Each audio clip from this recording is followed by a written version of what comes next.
Monsieur le Président, mes chers collègues, mon intervention d'aujourd'hui, cela ne vous étonnera pas, va concerner la fermeture programmée de la maternité de Guingamp, mon territoire.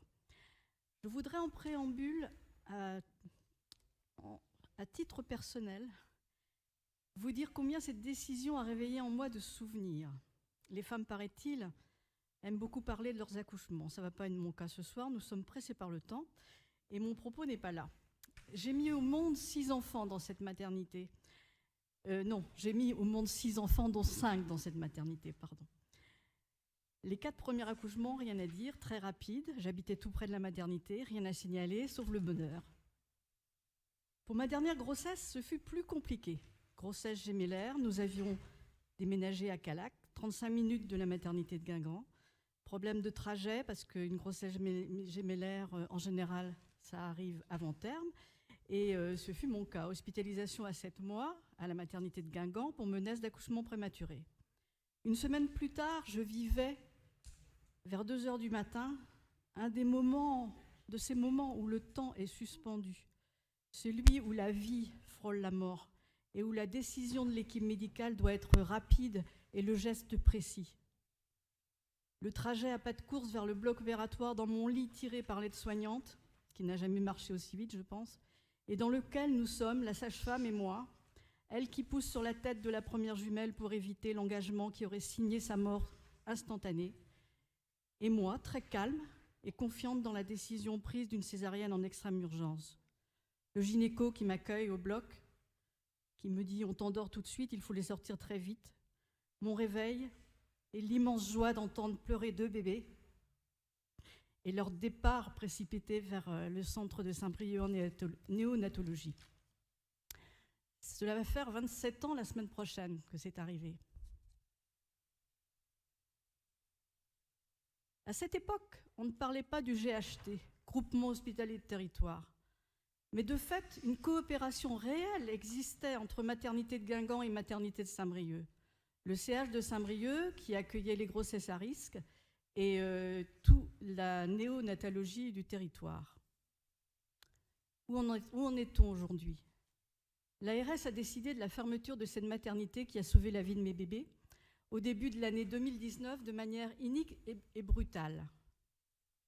La question qui se pose à moi et à nous tous, c'est quid des objectifs 2018-2022 de l'ARS ? Je vous les rappelle, en gros, avancer avec ses partenaires sur la mise en œuvre de l'amélioration de l'état de santé des personnes en Bretagne, favoriser leur accès à la santé et lutter contre les inégalités sociales et territoriales de santé.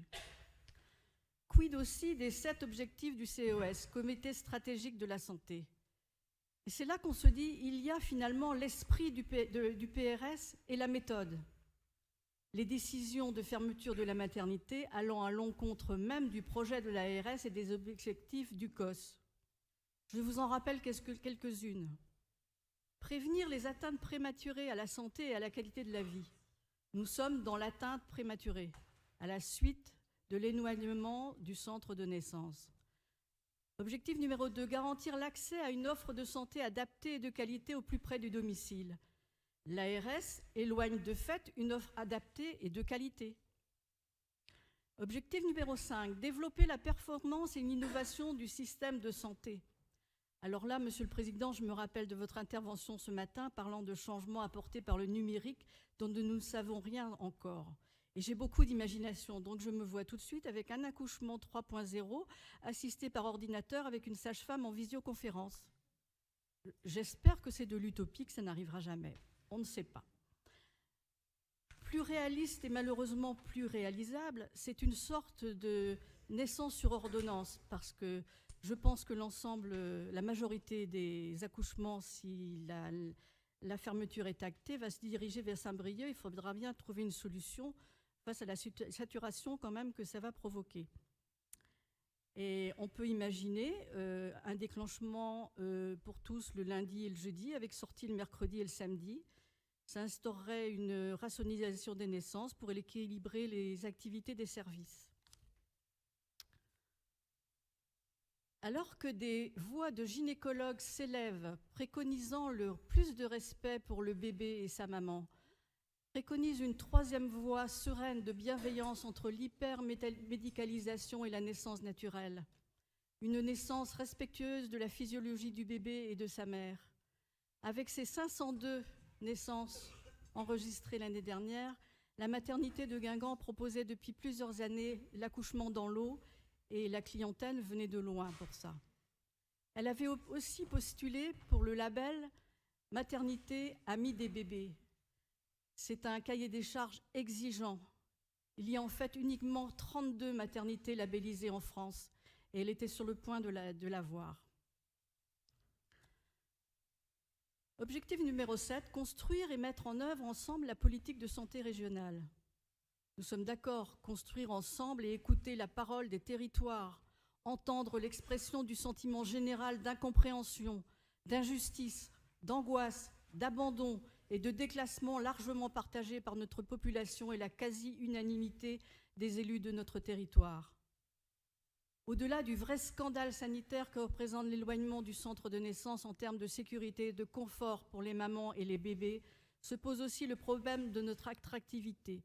S'il avait été convenu de précipiter le déclin de notre territoire et de le transformer en désert vert, on ne s'y serait pas pris autrement. Ce message envoyé est un message négatif pour assombrir notre avenir. Nous avons été élus pour faire et pas forcément pour nous laisser faire. Mon soutien est total au personnel de la maternité et aux parents du territoire. Je suis solidaire de notre territoire dans ce combat pour maintenir et pérenniser l'activité de la maternité de Guingamp. Je vous remercie. Merci Madame. Agnès Lebrun, puis Monsieur de Salier-Dupin.